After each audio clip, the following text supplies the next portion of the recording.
Welcome to the Heart-Centered Entrepreneur Podcast. I want you to be rich. Yes, I want abundant financial success for your business. But I don't just care about your business making money. I care about you too. I want you to be rich in happiness, in the impact you make, in your relationships, and in how you give back. I'm Anna. I built my six-figure business as a side hustle while I was pregnant with my daughter in 2016. Now I've helped dozens of women do the same. I'm here to help you build a profitable, heart-centered, fully booked business with the latest tips on sales and visibility, with proven mindset hacks, and sneak peeks behind the scenes with what's working right now in the online space and in my business. Ready to make more money with heart? Let's go. Hi friends, I am coming to you fresh off the end of my 2-week break. I try to take 1 week every month light in my business where I don't have client calls, and either that's when I travel with my kids or spend extra time on a personal project or a business project. But twice a year, I try to take 2 weeks off. Last year, we got to go to Ireland for 10 days, which was super fun. This year, we did a shorter vacation, which I'll tell you about, but I still wanted to take those 2 weeks. And I want to just talk with you about it because I think, there's a lot in the online space about creating money, which is so useful. But for me, it's always been my priority to create money and time freedom. Money and for me, my most important role right now is mama. And so creating time and space and energy for that role was really important to me. But I think I shared with you guys before, even though that was my why of starting my business, I think it's evolved into realizing God kind of tricked me into starting my business to be able to provide for my kids and my family. But now that I have done that, I'm realizing oh no, I deserved that too, right? I deserve time and space and a flexible schedule and Fridays off and time for my mental health and emotional health, right? We're all battling something in our life and we deserve capacity and margin for that. Really, we do. Okay, so I want to do a trip update because if you have been asking about my Disney cruise, it was such a blessing, but I also want to talk about the importance about creating energetic mental self-care. Right? I've talked about this before, yes, it's important to have money freedom and time freedom, but I really am seeing an epidemic with my clients, with my audience, with my community. I did a podcast a few weeks ago about how women are I don't have enough time to start my business or run my business or grow my business. But every time I talk with a client or a potential client or a community member, it's actually not lack of time 90% of the time. Sometimes we do. Sometimes we need to hire a nanny. We need to hire a babysitter. We need more time, right? I definitely have had seasons of that. But I'm finding for many of my community, especially in 2025, we're in uncertain times again, right? There's a lot going on politically. There's a lot going on personally for people. It really isn't physical time, is actually mental time and energy. You may have 8 hours a day to work, but you may only have 1 hour a day where you're actually focused and able to get shit done. And the reason we need to talk about this is I find that women are putting things off till when they have more time and or increasing their work hours when that's not actually the problem. Again, it can be for some women, right? At the start of my business, I definitely was trying to make a 20-hour work on 4 hours a week. And that was not possible.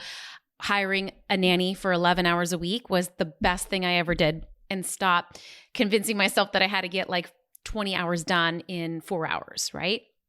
But that being said, I find for a lot of my clients, it's not the lack of time, it's the lack of focus time. The amount of energy we have as women is finite. We have a lot on our plate emotionally, mentally, energetically. And so I really feel like the reason I have this under wraps in a big way, number one, my kids aren't newborns anymore. So if you have newborns, just skip this episode, okay? My kids are in grade school. However, I also think it's because I am religious about taking care of not just my money and doing financial self-care and having a big savings account so I can feel relaxed and abundant and taking care of my finances. Also, you guys know I'm a big fan of creating a time savings, right? I try to schedule my work week to fit in 3 days a week, 3 weeks out of the month. That way, if and when things come up, I have the time. I have a time savings account. But today I want to go a little bit deeper. I don't think I've talked about this in the podcast before, which is mental and energy reserves. I have talked about, in my book, the three most important resources we have as women is money, time, and energy, right? But I don't feel like I've talked about the energy piece very much. And I want to talk about that a little bit today because I think it's so key to making money in our business, right? When we have mental energy, when we have capacity, that's when our nervous system, our body is going to feel open to being visible, to selling, to taking on new clients, to taking on more money, because clients are amazing, but they're also work, right? And if you're feeling energetically tapped, it doesn't matter how much time you have in your day. You're not going to let new clients, new opportunities, new friends, a new boyfriend, you're not going to let any of that in. Talking from experience. Okay.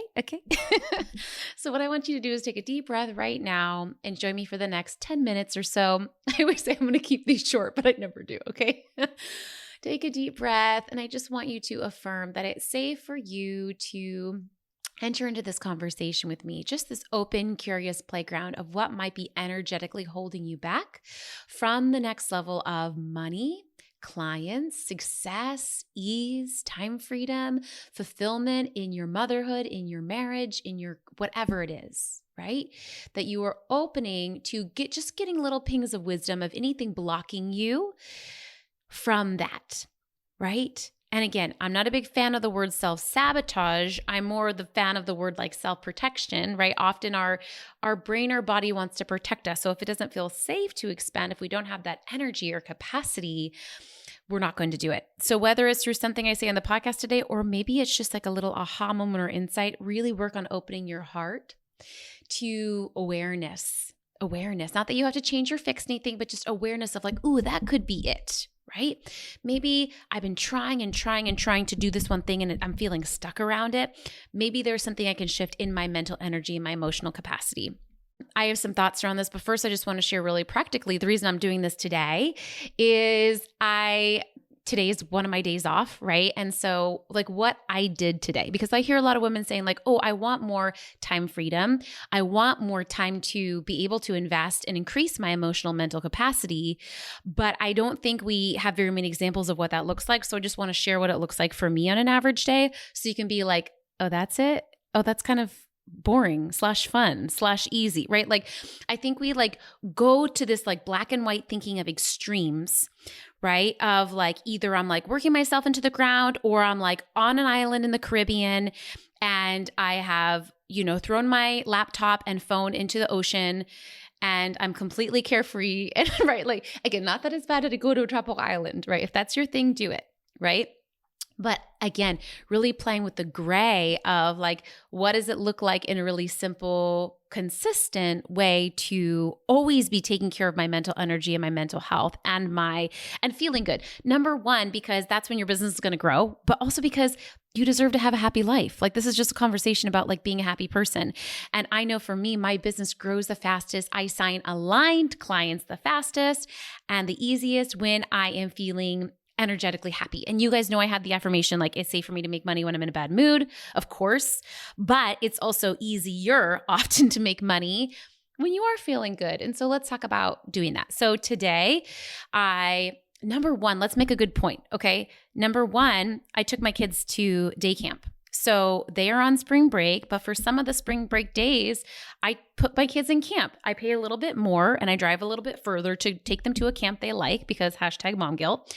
But I put my kids in day camp, right? I'm a single mama. I have my kids 99.2% of the time. I also have a great nanny that helps me out. So I will say that more like probably like 90% of the time. I also have very supportive parents, which is a blessing, but I have my kids a lot. And so I think a lot of times moms or women struggle with like, anytime I'm not working, I need to be with my kids 24/7, right? And, or even for my clients that aren't kids, like anytime I'm not, working, I need to XYZ, right?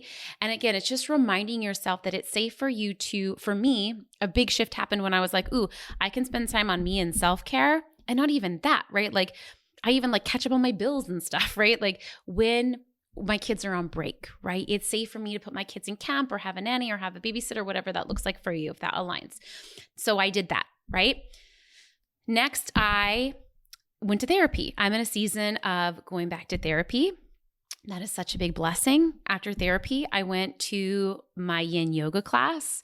It was amazing and beautiful. Basically, yin yoga for me is an excuse to, for me, yin yoga is for people that are bad at meditating. I'm a busybody. Maybe I should challenge myself to this, but I cannot see myself sitting still for 1 hour and meditating. Like I can't do it. Okay. I'm just someone that I'm a journaler. I'll go for a jog. I'll or exercise class. Like I love to be active. I'm an active meditator. In my meditation corner in my bedroom, I have incense. I have candles. I have like a timer with sand I can watch. I have my affirmation cards. I have my little stone I can rub. Like I'm an active meditator. Okay. So for me, going to yin yoga is the closest I get to meditating, right? Which you're just basically holding some super simple yoga poses for like 3 minutes at a time.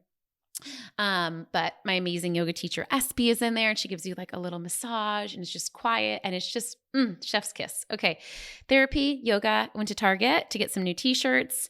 And then I went home and I made myself a big lunch, right? I love a snack lunch. So I made myself some chicken. I had some strawberry shortcake left over from last night. Like for me, that's how I love to spend 4 or 5 hours. And maybe it sounds pretty ordinary to you, but for me, a day like that, it makes me feel so good. There were several times throughout today that I just felt like I would just sit and I felt happy. I felt happy goosebumps. I felt tears of happiness, right? I know the things that make me happy and I do them. Again, that may not be that for you. And if you don't have kids, that list might sound like a little funny, right? Like for me, I love going to the dentist because I'm like, oh, I can just sit here and listen to my AirPods for an hour, right? Like it's like the spa for me, right? But I think the key is for you figuring out the things that are, again, there's nothing wrong with watching Netflix, right? I did that last night. But it's also finding the things that really fuel you, that bring you energy, that are the vitamin, that bring you healing. Again, the things that aren't always super fun. Like for me, therapy is not fun, right? But I enjoy how I feel after, right? For me, I don't love driving all the way to my yin yoga studio. It's like 30 minutes away, but I love being there, right? I honestly don't even love shopping that much, but I love having like a new t-shirt that makes me feel cute when I'm going out with my girlfriends tonight, right? Like, again, really identifying like what are those things that you enjoy doing and doing them. Right? I even think about these last 2 weeks that I've had off work or quote light on work. I've been doing a little bit of work. But I have done like a lot of personal things, right? Really keeping up with my house. Like my house has been like spotless for the last 2 weeks, like all the dishes, all the laundry, like dink. That makes me feel good, right? I got to do like kind of like a more back-end business project. We're switching over from Asana to Basecamp and kind of cleaning out some old SOPs. Now that I've been in business for almost 10 years, like some of the SOPs are outdated and we just hired a new VA. So like cleaning that out was a fun project. I signed my kids up for a new hobby that they've been begging for a long time, jujitsu. But it takes time and energy to like research different studios and to try a new studio and to figure that into my schedule, right? I reworked my dance schedule. I dropped one of my dance classes. I added a different salsa class. Like, again, all of that takes time, but I love to do that during my breaks because, again, that is what gives me, like I'm basically like being my own personal assistant and making plans for myself, for my kids of things that are going to energetically and mentally take care of me, right? I did another episode on like self-motherhood, self-momming and how it's different than self-care. Self-care is like, ooh, a bubble bath or chocolate, right? Like self-momming is like, what does my future self need? I'm so good at self-momming myself, honestly. Like I'm a great mom for the most part. But I also mom myself and put that energy on systems and process, right? Like cleaning my Asana, cleaning my house, getting my schedule set so that during the day to day, like it's not zapping my energy. Like my calendar is set up meticulously. So I just have to show up and do this and do that. And everything is created. And I think as women, we don't give ourselves the permission to spend the time, the energy, the money to be able to, on a week-to-week basis, do things that energetically and mentally light us up. Right now, I know even when I go back to work, I have my salsa class 2 nights a week, and I already have the schedule for that. I already have the sitter set for that, right? Like, again, during your downtime in business, but also weekly and day to day, are you doing things that energetically and emotionally and mentally light you up? So I want you to do this. I want you to take out a piece of paper, and I want you to start writing down the things, AKA, some people might call these hobbies, right? These things that you like to spend time and money and energy on that give you mental energy and capacity. But here's the bad news, right? It's going to cost you time and cost you money. And as women, you've heard me say this before, men have no problem with the concept of a hobby. They will spend money, they will spend time on golfing, on hunting, on cars, right? Like, yeah, of course hunting is going to, take a weekend away from my family. Of course, golf is going to cost $400 a month. No problem, right? It's a hobby. Women don't have a concept of this. We don't have a concept of spending time and money on something that makes us happy, on something that gives us mental and emotional energy. This is a very hard concept for us to grasp. Again, it doesn't mean that me time has to cost money, but we cannot be averse to it costing money. We cannot be averse to, oh, maybe I need to hire a babysitter to go to my favorite yoga class, right? Again, not that you have to. Maybe your yoga studio has childcare like mine does, right? But like not being averse to spending time and money on something that makes you happy, on something, AKA, that gives you mental and emotional energy. Energy, that's what we're talking about, right? It's safe for me, put your hand on your heart. It's safe for me to invest my time, my money, my energy, my resources, other people's resources on things that make me happy because I'm a human and because I deserve it, and also because I'm not a robot, and also because I have a business. And yes, the business fuels me, but guess what? I fuel the business. As Denise Duffield Thomas says, I am the golden goose laying the golden eggs, and someone better not kill the golden goose because I'm the one that's laying the eggs, right? Like I am the show pony. I am the brainchild behind my business. So it's safe for me to do things that make me happy, that give me energy, so that I can keep making money and fueling my business, right? So that I can be that battery, so that I can be the spark plug, so that I can bring my clients and my business energy, right? Our clients give us money, and in exchange, we give them energy and ideas and inspirations and podcast episodes and, right? And it's safe for you to spend your time, your money, and your energy on it. Okay, back to the homework assignment I never gave you. Write down some things you enjoy doing that give you energy. Again, I'll say my list again. Therapy, yoga, getting a new outfit, eating really healthy food. I've been trying new cheeses lately. I've been loving buying new cheeses, okay? Well, DM me if you want some recommendations. I have some good ones. You need to get clear. For me, you already know, dance. I dance. Yesterday, I did another private dance lesson, right? Like I love learning salsa bachata, right? Tonight, I'm going out with my girlfriends and I'm paying my babysitter so that I can hang out with my girlfriends.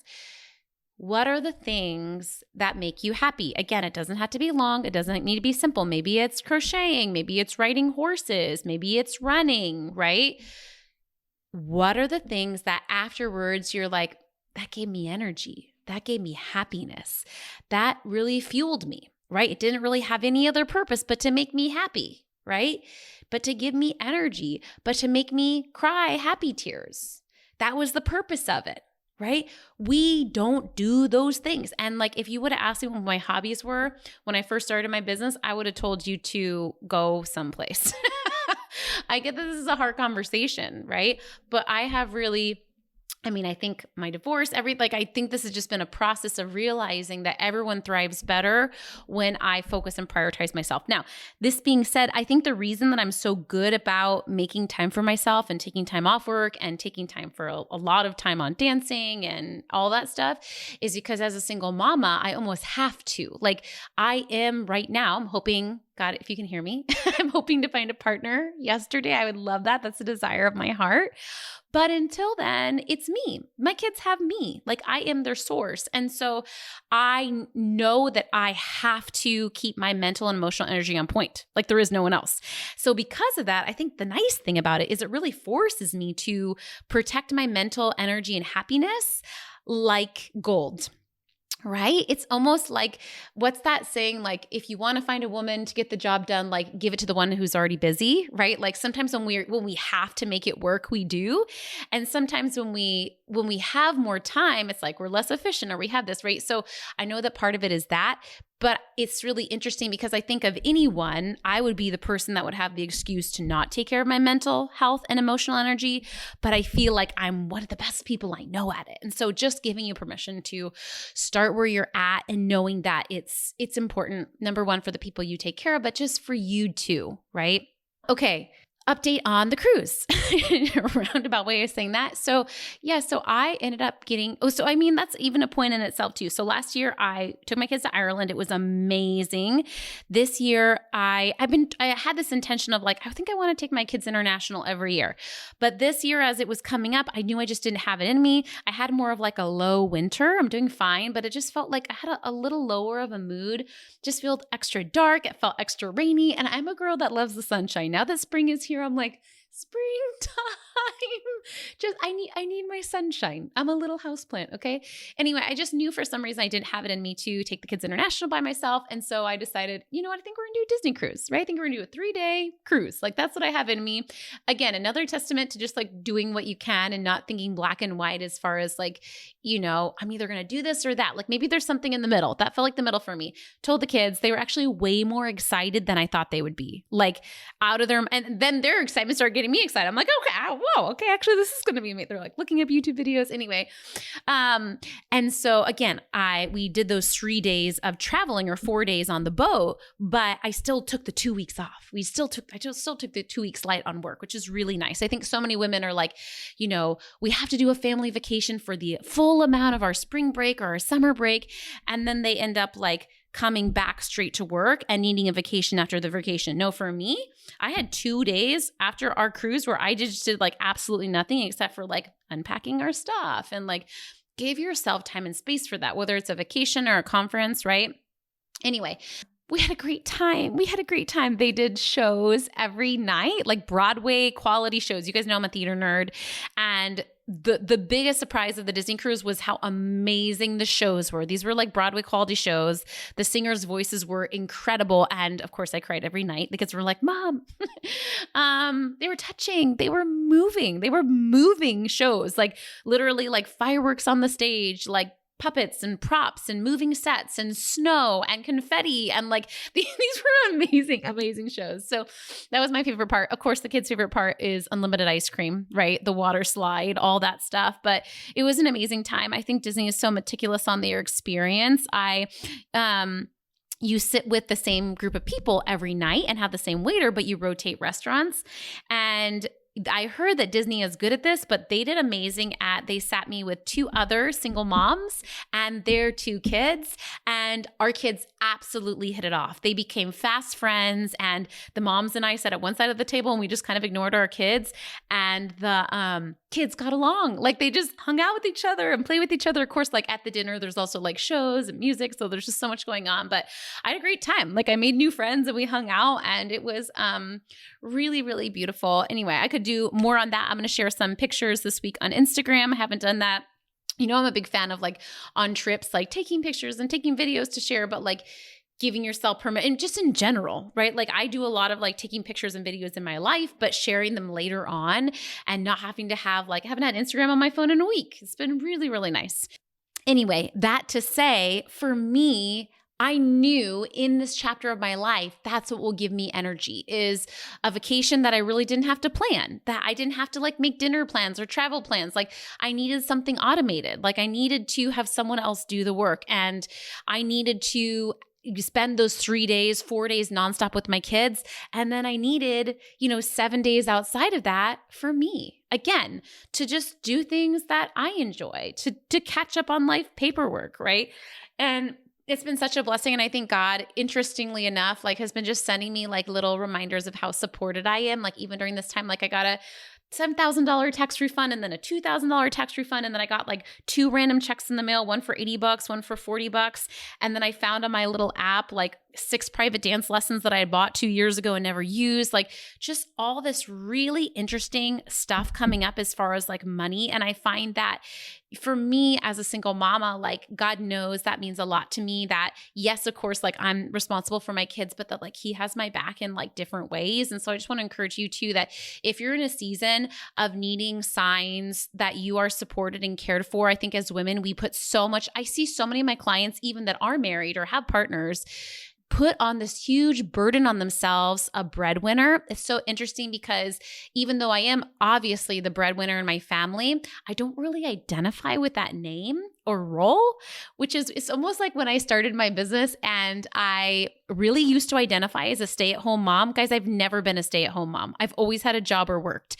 But when I had my business and I hired a nanny for 10 hours, I was like, oh my God, I have to own that I'm a working mom, blah, blah, blah. Like, our brain does the funniest things, right? Anyway, what was I saying? Okay, back to what I was saying. I had to rewind the podcast because I lost my own train of thought. Back to the role of breadwinner. I've never really associated with the role of breadwinner. And it's so funny because some of my clients, some of my community who actually have a partner that actually are not the sole breadwinner, right? Like have more of this weight and this burden and this breadwinner even more than I do. And I actually am the sole breadwinner. And I think it really is, we all have our thing. But for me, I think something that helps me is my role, how I see God and my faith and my spirituality.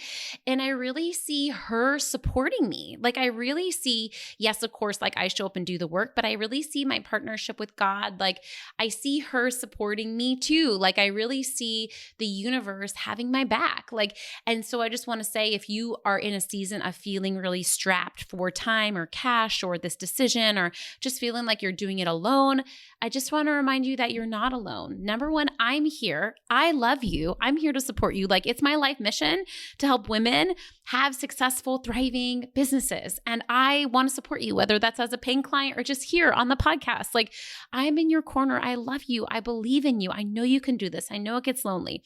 Number two, you have the Heart-Centered Entrepreneur community, whether you're in the Facebook group, whether you're in the Instagram channel, right? Like you're not alone in this, but I just want to also encourage you to consider really connecting with your higher power, right? I grew up very conservative Christian and my views and faith have changed over the years. But one thing that has not changed is my belief and power in something bigger supporting me, whether that is your intuition, your higher self, whether that is the universe, whether that is God, right? For me, it's knowing that I know that I'm not alone. I know there is something bigger supporting me. And when I get like checks in the mail and stuff like that, for me, that's like that sign and that signal of like, I'm not in this alone. And it just makes everything feel lighter and more peaceful and more aligned. So I just want to encourage you or dare you to ask your higher power, right? Ask God, can you send me signs? Universe, can you send me winks so that I know that I'm not alone, so that I know that I'm supported, right? So that I know I have permission to do the things to take care of my mental and energy, because sometimes it takes faith. Sometimes it takes like if I don't have the time, I don't have the money to invest in my hobby, in my happiness, right? Like it feels like the chicken and the egg. Like, yeah, easy for you to say, Anna, you have extra money, you have extra time, right? But I will say that no matter how much money I have, there always still is that piece of like, I wouldn't say guilt, but like, questioning, like, do I deserve this, right? Is it safe for me to spend my time, money, energy on me? Is it safe to prioritize myself and my happiness and my emotional, mental self-care, right? Okay, I hope this was helpful for you. I hope you jot down your list of things that fuel you, things that make you happy, reading fiction, going on a bicycle ride, right? Chatting with your friend on the phone. Make your list. I dare you to get to 5. See if you can come up with 5 things. Email it to me. I would love to hear it. What are the things that are like a vitamin, a proactive vitamin in your life? Things that bring you happiness, things that bring you energy, things that bring you fuel, things that bring you inspiration, things that light you up, things that if there were no one else in the world that you would do just for you, because it makes you happy, because it connects you with the divine, because there's just a little piece of like, there's something in that for you that just does it. I would love to hear what it is, and permission to go do more of that, because at the end of the day, it absolutely makes you more money in your business. Whether that is it makes your visibility easier, your sales calls convert better because you're shining, right? I think especially in 2025, what's working right now with marketing and selling is more story, more thought leadership, more brave marketing. And so much of that is easier when you're feeling like yourself, when you're feeling shiny, when you're feeling brave, right? Thank you so much for tuning into the show. As always, if you would leave me a rating and review on the show, that would mean so much to me. I read every single one. Have a beautiful rest of your day. Thanks for hanging out today. Please hit that subscribe button so you can make sure to stay updated anytime a new episode drops. And I would love for you to join me in my free Facebook community. It's called The Heart-Centered Entrepreneur. We discuss the podcast episodes. I regularly go live and do free trainings. And you may even meet your newest biz bestie. So you can join at heartcenteredcommunity.com. It's absolutely free, and I cannot wait to see you in there.